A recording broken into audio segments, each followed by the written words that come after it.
Salve, meu povo. Quem está falando aqui é Deiton Starley Moita de Carvalho. No mundo da capoeira eu sou conhecido como Mestre Piauí. Comecei capoeira no estado do Piauí ainda criança.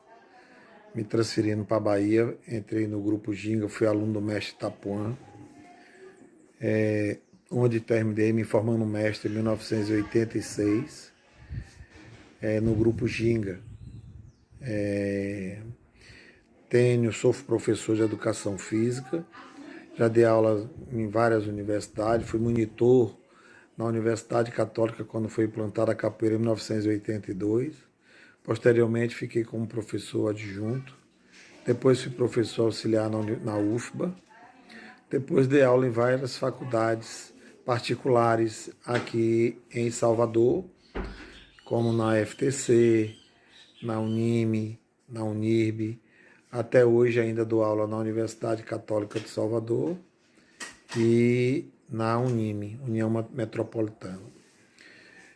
Trabalho com várias disciplinas, inclusive com a disciplina de metodologia do ensino da capoeira e a metodologia do ensino das lutas, né? E dentro desse contexto também tem uma vivência muito grande. Trabalhei em escolas públicas, trabalhei em escolas particulares por muito tempo, que eu sou professor do Estado já há 36 anos e sempre ministrei nas minhas aulas de educação física as aulas de capoeira. Trabalhei em várias escolas particulares, fui criador de um projeto da Sudesb aqui, social, onde tivemos mais de 1.000 alunos, crianças carentes, que faziam parte desse projeto. Isso em 1983. E temos alunos desse projeto que vários se tornaram mestres de capoeira e que me acompanham e estão junto de mim até hoje.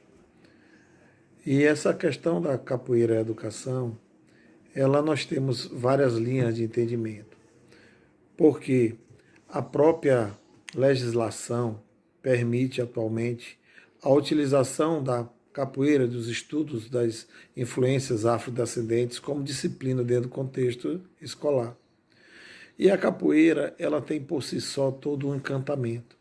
O que a gente precisa de entender da capoeira é exatamente o quê? Que ela tem várias vertentes.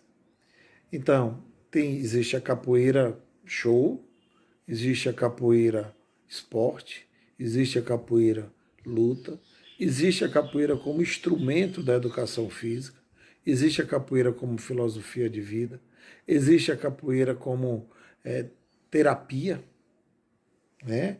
Está aí a capoterapia do mestre Gilvan, né? E existe capoeira como um processo de condicionamento físico, onde você utiliza um gasto calórico para simplesmente manutenção da saúde e a qualidade de vida. Então, diante de várias vertentes, nós temos que entender qual a linha nós podemos trabalhar com essa questão da capoeira. Qual a linha que nós vamos mais aplicar e que nós vamos mais desenvolver. Cada ação dessa tem uma forma de contribuição, né? Tem uma forma de contribuição. Então, e quando a gente fala assim, que vê a capoeira nesse contexto, porque a capoeira é uma das atividades mais completa que envolve o movimento corporal e psíquico do indivíduo. Nós trabalhamos força, nós trabalhamos resistência, nós trabalhamos flexibilidade, nós trabalhamos ritmo, nós trabalhamos a socialização, a integração, o cognitivo. Então, é uma prática que proporciona ao praticante uma infinidade de contribuições, além de todo um processo fisiológico de quem pratica, melhorando suas condições físicas, né? Então, dentro da faculdade, nós trabalhamos com essa capoeira no intuito de mostrar que é um instrumento da educação física. E por que ela é um instrumento da educação física? Porque ela vai ser um meio, ela vai ser utilizada como um meio de melhorar cada valência física dessa, ou um meio de proporcionar o desenvolvimento de cada praticante desse. Claro que para isso a gente tem que respeitar todo um contexto das valências físicas, todo um contexto do desenvolvimento humano, as questões metodológicas, a ludicidade, as regras, as normas, porque estamos participando dentro de um processo da educação. E qual é a grande diferença de um professor de capoeira para um professor das outras disciplinas? É que, geralmente, o professor de capoeira, pelas suas habilidades e pelo seu domínio corporal, o aluno passa a admirá-lo, passa a tê-lo como um ídolo. E, consequentemente, proporciona uma motivação diferenciada para esses alunos praticarem essa arte. Né? Então, eles têm um envolvimento muito maior com todo esse contexto da sua prática, porque é uma coisa que lhe dá muito prazer em execução. Olha só, em qualquer faixa etária que nós nos encontremos, se alguém chega fazendo uma mobilidade corporal fora do normal, chama a atenção de qualquer pessoa. Vocês já viram, e hoje a gente já tem visto isso com bastante eficiência, quando um idoso na dança consegue fazer movimentos belíssimos dentro de um ritmo, de acrobacias dentro da própria dança, simplesmente chama a atenção de todo mundo, que são domínios corporais que não estão dentro do dia a dia comum com as pessoas. Então é assim que a capoeira representa também para todos esses praticantes com relação ao seu mestre. Então, essas aulas de educação física, elas entram na contribuição da formação integral do aluno. E qual é essa formação integral? É o desenvolvimento cognitivo, é o desenvolvimento motor, é o desenvolvimento sensorial e o desenvolvimento sociocultural. Dentro desse contexto, desse desenvolvimento, precisamos entender qual cada contribuição pode ser feita para que a gente realmente ajude esse desenvolvimento integral. Então, como é que eu posso desenvolver o cognitivo de alguém? Utilizando atividades que proporcionem a concentração, a reflexão, a criatividade, ou seja, uma linha de raciocínio lógico. E na capoeira eu posso fazer isso como? No momento que eu defiro um ataque, que eu estou proporcionando, estimulando alguém a estar se defendendo do lado certo. Esse ataque funciona como se fosse uma pergunta, e essa defesa funcionaria como se fosse uma resposta correta. Então isso estaria me proporcionando a ter uma linha de raciocínio lógico para poder fazer essa defesa. E aí, quando esta defesa é feita no tempo correto do ataque, eu já estou trabalhando com a noção temporal e a noção espacial, que já são atividades psicomotoras. Né? Então, no momento que eu faço um ataque a alguma pessoa e essa pessoa defere a defesa corretamente no tempo certo, já estamos trabalhando as questões temporais e as questões espaciais. Com isso, eu estou contribuindo com a formação do indivíduo no sentido de amanhã, quando ele estiver fazendo uma leitura, a concentração dele, ele de imediato está tendo uma resposta correta, porque ele fez isso de maneira prática, utilizando os movimentos corporais com a prática da capoeira. É quando eu estou fazendo este mesmo movimento, obedecendo um determinado ritmo, eu estou proporcionando as questões temporais de defesa que obedecem àquele ritmo de ataque. Por isso que é importante a gente estar variando os ritmos quando a gente está trabalhando com essa prática da capoeira.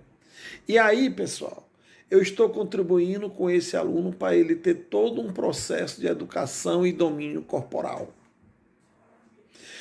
Quando eu estou trabalhando esse ritmo, eu estou também trabalhando muitas questões sensoriais, principalmente aí a percepção auditiva.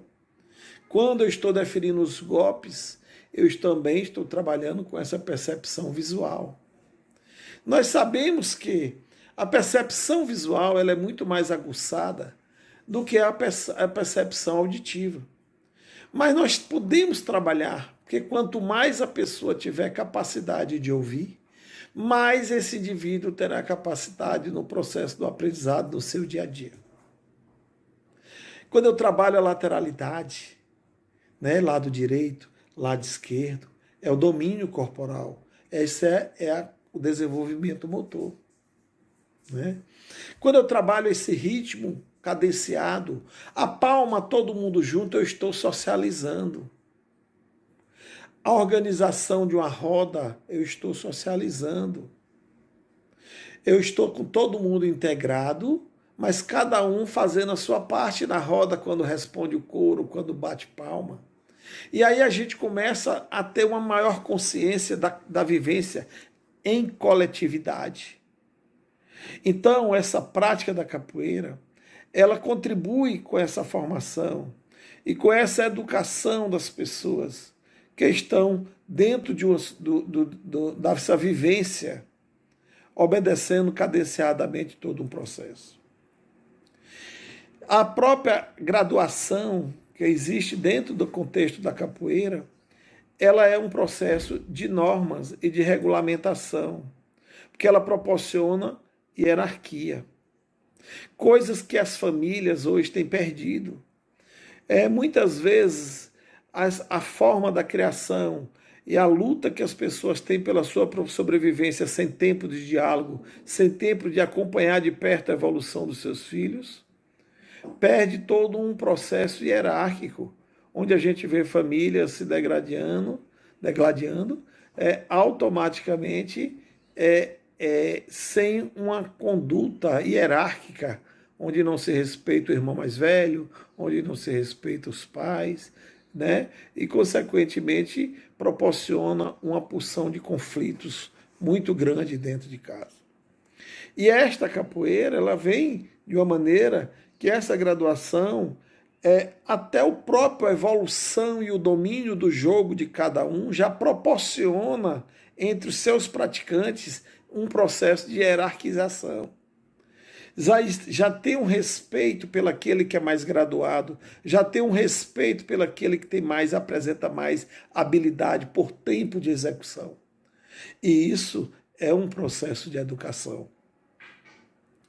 Assim como a despertar o interesse dos seus praticantes pela sua própria história, conhecer a história, respeitar e conhecer os mestres mais velhos, despertar a curiosidade de como tudo isso começou.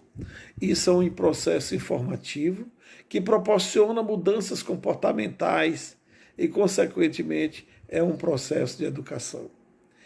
Respeitar os rituais da roda de capoeira está em cima das regras, está em cima das normas. As músicas, responder o coro, o tipo de toques, bater palma, isso tudo contribui com forma de regras e normas, como entrar na roda, como sair e quando entrar numa roda de capoeira e quando sair. Dentro desse processo todo, temos ainda toda uma questão metodológica que proporciona uma linha de desenvolvimento muito grande, que são as práticas dos treinamentos, a parte de condicionamento físico e a parte dos treinamentos técnicos, como o aprendizado do golpe, propriamente dito, e também como o processo do aprendizado das sequências. Quem trabalha pela linha da capoeira regional pode perfeitamente buscar as sequências, onde cada sequência dessa de ensino contribui com o desenvolvimento de um aluno de forma segura e fazendo com que ele, proporcionando ao praticante, uma melhor capacidade de entendimento. Então, a primeira sequência, por exemplo, Mestre Bimba criou uma sequência simples, onde o aluno A praticamente só ataca e o aluno B só defende. Isso para facilitar o processo do aprendizado e evitar traumas e frustrações dos seus praticantes. Mas esse aluno obrigatoriamente terá que fazer a defesa na hora do ataque. E isto é um processo de educação.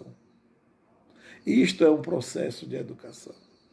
Então, já na segunda sequência, o mestre Bimba que cria já as sequências, onde já começa a haver uma troca de ataques e defesa, que é a sequência das queixadas, né?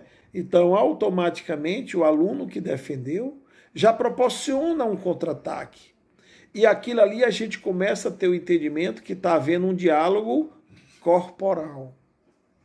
Um diálogo corporal, onde cada um fala com seu corpo no momento que é permitido falar.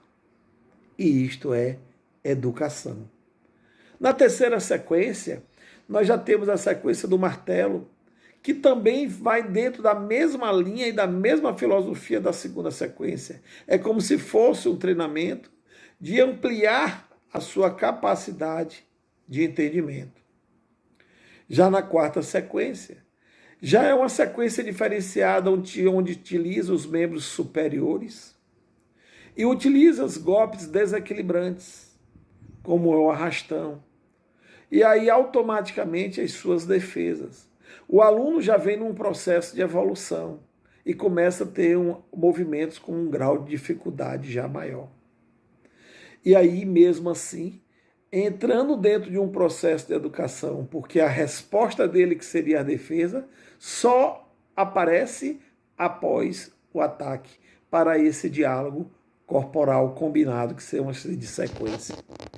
Já a quinta sequência, que é uma sequência que proporciona uma finta, onde desperta no aluno que a importância desse jogo posteriormente. É muito importante trabalhar com o cognitivo para desenvolver a sua capacidade de criatividade com as fintas para enganar o seu adversário do jogo. Já a sexta sequência vem uma sequência combinada com os golpes fortes, que são a de meia lua de compasso, onde proporciona ao aluno até uma desenvoltura de defesa e de acompanhamento desses golpes, que são os golpes geralmente com mais velocidade. Assim como a sétima sequência, que seria com a armada, também pegando essa mesma filosofia de acompanhamento e de velocidades com os movimentos giratórios. E a oitava sequência, aquela sequência com golpe frontal, que seria da bênção, onde ela sai da própria ginga, da movimentação corporal acompanhada de um determinado ritmo.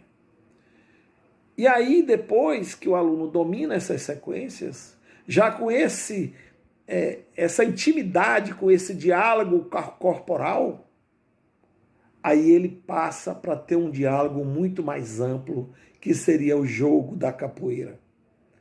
Mas ele aí já tem um pouco mais de consciência, ele aí já tem a capacidade de criatividade mais desenvolvida, e aí ele faz uma junção dessas sequências para começar a fazer o jogo propriamente dito. Quem vem pela linha de capoeira Angola, ou com outras práticas de capoeira, que não utiliza dessa sequência do mestre Bimba, com certeza utiliza de movimentos de maneira progressiva, da mesma forma das sequências. Maneiras progressivas, onde parte dos princípios mais simples para os mais complexos movimentos. E que posteriormente é que essa pessoa vai desenvolvendo também esse jogo de maneira ampliada. E que, claro, que cada treinamento que essas pessoas vão tendo, automaticamente vai proporcionando uma evolução e uma educação corporal, que essa educação corporal ela vem comandada por toda uma linha de raciocínio lógico e mudanças comportamentais. É muito difícil, independente da linha social, econômica ou familiar, que um indivíduo praticante de capoeira não tenha o discernimento das convivências coletivas, que não tenha mudanças comportamentais e que não tem a valorização pela sua grande arte. E que todo praticante de capoeira apresenta uma capacidade de raciocínio lógico, com certeza mais aguçada do que as outras pessoas que nunca praticaram atividades. Eu digo sempre que quem já fez capoeira não tem dificuldade de chegar em lugar nenhum. É muito comum as pessoas que não fazem capoeira de vez em quando dizer assim para um capoeirista: você teve facilidade de fazer isso por causa da capoeira. Você fez isso por causa da capoeira. Então a gente vê que a capoeira realmente, a prática dessa mágica, desses movimentos que a gente denomina de capoeira, proporciona uma diferença nas pessoas, dos seus praticantes, muito grande nos mais variados aspectos possíveis. Claro, pessoal, que para a gente trabalhar isso de maneira mais consciente e mais eficiente, temos que entender o desenvolvimento humano. Eu nunca me desligo dessa sequência. Eu tenho que entender em que faixa etária você está para poder trabalhar os movimentos que você mais necessita para o seu desenvolvimento integral.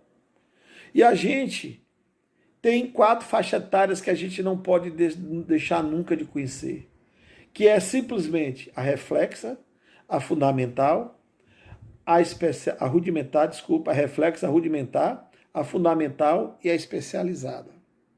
Onde a reflexa vai até 4 meses de idade, do útero até 4 meses, a rudimentar de 1 até 2 anos, a fundamental de 2 a 7 anos, a rudimentar, que a gente chama exatamente onde tem a fase do pré-controle, né? A fundamental, que está dividida em 3 fases, a inicial, a elementar e a madura.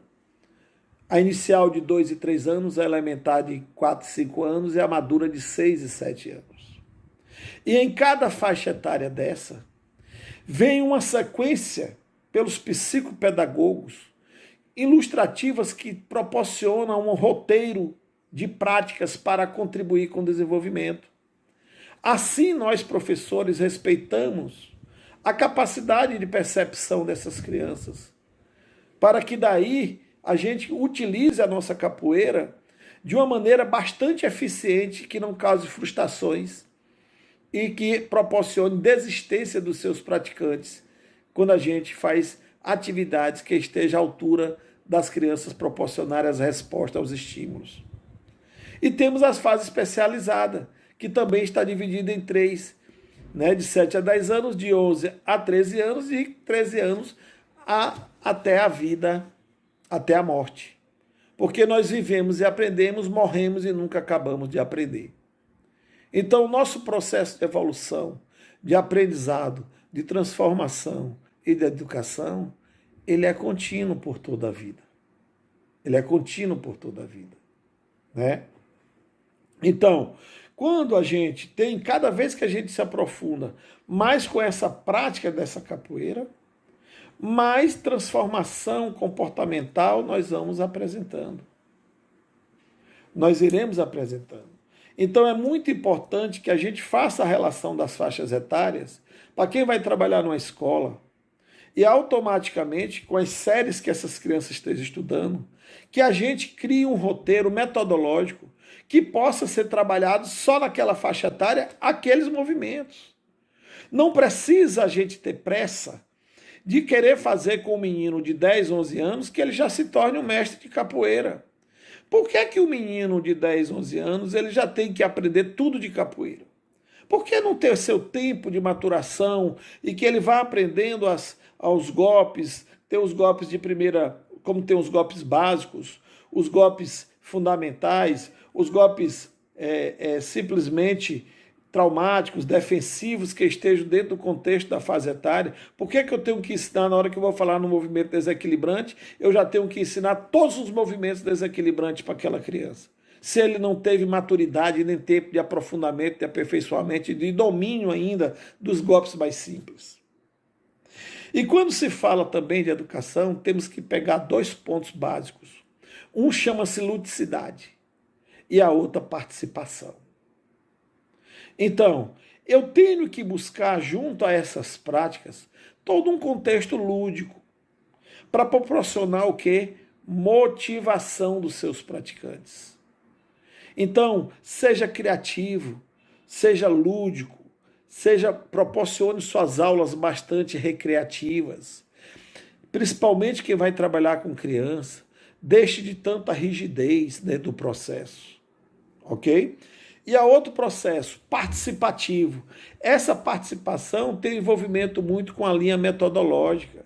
Vamos encontrar métodos facilitadores, tem um método global, tem um método misto, né? Então, automaticamente, vamos procurar métodos de ensino que proporcione a todos participarem, aquele que tem mais habilidade e aquele que tem menos habilidades.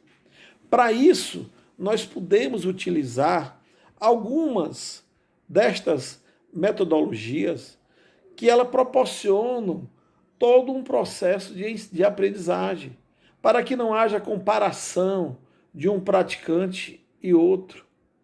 Nem todo mundo tem a mesma habilidade para todas as coisas da vida. Tem umas pessoas que sabem quase tudo, mas não sabem nadar. Tem outros que não sabem quase nada, mas sabem nadar muito bem. Então a gente tem que ter cuidado com todo esse processo metodológico nas nossas aulas, para que a gente não frustre as pessoas e contribua com o processo do aprendizado bastante eficiente. Vamos criar situações dos projetos sociais que automaticamente educa de forma bastante eficiente, que crie pontos a serem atingidos pelos seus praticantes. Quando a gente ensina tudo antes do tempo, cria uma sensação de domínio que é falso, geralmente. Porque tudo na vida tem o seu tempo de aprendizado. Eu escrevi um livro chamado Proposta Metodológica do Ensino da Capoeira, onde eu utilizo uma metodologia fracionada. Esta metodologia fracionada me leva no meu trabalho a desenvolver aulas onde todos conseguem executar. Por mais que não tenha habilidade, ele consegue executar. Claro que aqueles que têm habilidade conseguem executar com mais domínio. Mas aí o treino leva aqueles que também não tinham tanta habilidade a desenvolver porque teve entendimento da execução mecânica do movimento, né? Então, dentro desse livro, eu tenho até a edição totalmente esgotada, por isso que eu nem estou mostrando para vocês. Estou tentando lançar agora uma segunda edição. Meu e-mail para comunicação é daytonc@bol.com.br. Meu telefone 719143-7164, Mestre Piauí. Hoje, criei o grupo Bahia Arte, aqui em Salvador, na Bahia, onde temos trabalhos bastante significativos. Estamos sempre à disposição para trabalhar com capoeira em qualquer momento, para contribuir com todas as pessoas, ok? Então, muito obrigado. Estamos à disposição, espero que tenha contribuído com todos vocês com um pouco dessa linha de trabalho que a gente possa desenvolver com a capoeira na contribuição do desenvolvimento humano, na contribuição da educação, na contribuição da formação de um cidadão amplo que saiba viver e exercer a sua cidadania. Um grande abraço a todos.